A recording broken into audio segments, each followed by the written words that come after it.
देखिए, पकौड़ा तलने की बात कर रहे हैं, लेकिन ढोर चराने पर कोई विषय नहीं देंगे। 27 सीटें 28 सीटें जीतने की बात करते हैं, लेकिन ये नहीं बताएंगे कि किसके दम पर किसका चेहरा दिखा करके की गई थी।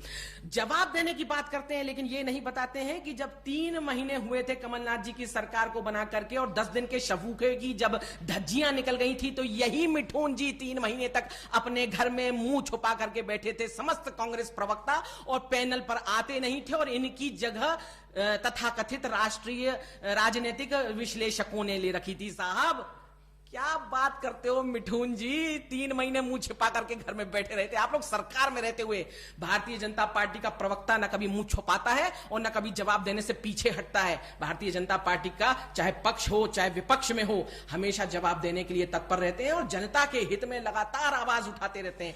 आप कहां लगे हुए हैं कि फोन? साहब, आपके दिग्विजय जी तो भिंड के एक सपा के विधायक प्रत्याशी को हाथ जोड़ करके कहते रहे कि साहब बैठ जा, तू क्यों खड़ा हुआ है मेरे भाई, बैठ जा, जा, तेरे को पार्षद का टिकट दिया, जा जा, उतर जा, बैठ जा। अरे साहब, लोकतंत्र की हत्या तो आप कर रहे हैं। एक व्यक्ति जो अपनी सपनों को लेकर के मैदान में उतरा है और चुनाव लड़ना चाहता है और विधायक का चुनाव लड़ना चाहता है, जीत हार तो अपनी जगह है, आप उसको प्रलोभन दे रहे हैं। साहब, प्रलोभन कौन देता है? कौन देता है प्रलोभन? कांग्रेस प्रलोभन देती है और कहती है बैठ जा। क्यों? क्योंकि कांग्रेस हार रही है, क्योंकि कांग्रेस के ही कार्यकर्ताओं के फोन रिकॉर्ड बाहर आए कि अपन लोग हार रहे हैं। कई नेताओं ने कहा है। कहां आप लगे हुए हो साहब? आपके पास जवाब होता नहीं है तो आप लोग मुंह छुपा करके बैठ जाते हैं और दूसरों को ब्रह्म ज्ञान देते हैं कि आपको जवाब देना नहीं आता। कुल मिलाकर के ये चुनाव भारतीय जनता पार्टी के 15 वर्ष के सुशासन और विकास पर आधारित है। जिस तरह से दिग्विजय जी ने प्रदेश का बंटा ढार कर दिया था, बिजली, सड़क, पानी, हर स्तर पर जिस तरह से प्रदेश की जनता हाहाकार कर रही थी, शिवराज जी ने अपनी मेहनत से यहां तक लेकर के हम लोग आए, विकासशील राज्य की तरफ लेकर के आए। लेकिन इन 15 महीनों में जो अवरोध आया है, जो कथित अवरोध आया है, जो कमलनाथ जी ने फिर से बंटा ढार की और 10 साल दिग्विजय जी का शासन, उसमें जो बंटा ढार हुआ, वो बंटा ढार 15 माह में कमलनाथ जी ने कर दिया। और उसके पीछे कौन थे साहब? उसके पीछे दिग्विजय जी थे। ये कमलनाथ जी ने स्वयं स्वीकारा कि दिग्विजय जी की चलती थी। इसलिए कहां आप लगे हुए हैं कि आप दूसरों को दोष दे रहे हैं? आपको स्वयं का अपना परिवार तो आपको संभाला नहीं जा रहा। कमलनाथ जी छिंदवाड़ा से बाहर निकले रही। आज किस मुंह से भिंड में जाते हैं?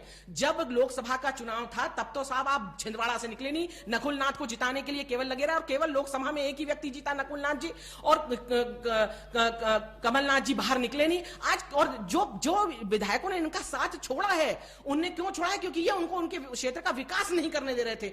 आज अगर हमारी वफादारी बनती है तो किससे बनती है? हमको हमारे क्षेत्र से वफादारी बनती है, क्योंकि क्षेत्र की जनता को हम कहने के लिए जाते हैं कि हम आपका काम करेंगे। जब 1.5 माह काम नहीं हुआ तो जनता के हित में सिंधिया जी के समर्थकों ने सीट छोड़ी और अब वो पुनः एक सरकार में मंत्री और विधायक पद होते हुए सीट छोड़ना अपने आप में बहुत बड़ा त्याग है। समय का थोड़ा सम्मान होना चाहिए। मैम, थोड़ा समय का अभाव है, लेकिन आपसे एक आखिरी सवाल। आपने सुशासन की बात की, लेकिन कांग्रेस पार्टी और कांग्रेस के नेता बार बार यह दावा कर रहे हैं कि भाजपा प्रशासन का दुरुपयोग करके चुनाव जीतने की पूरी तैयारी कर रही है। कल कमलनाथ ने भी ये सवाल उठाया था, दिग्विजय सिंह भी इसके पहले कह चुके हैं और अभी कुछ देर पहले आपके मिथुन ने भी यही चीज कही।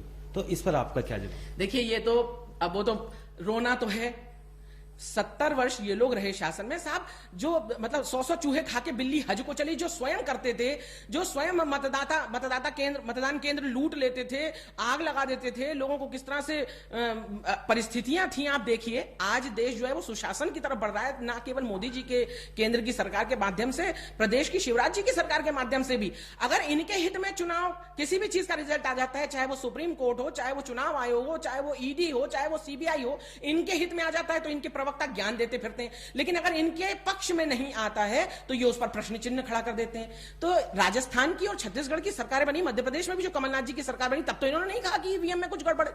लेकिन अब ये लोग उसका शगुफा छोड़ रहे हैं। क्यों? क्योंकि इनको पता है कि 28 की 28 सीटों पर ये लोग हार रहे हैं और उसका ठीकरा किस पर फोड़ा जाना चाहिए। तो आज से उसका आरंभ हो गया है। आप देखिएगा 10 तारीख को शाम को 3-4 बजे जब जैसे क्लियर होने लगेगा, यही प्रवक्ता लोग आकर के रोएंगे कि ईवीएम में सेटिंग थी। तो आपने बीजेपी से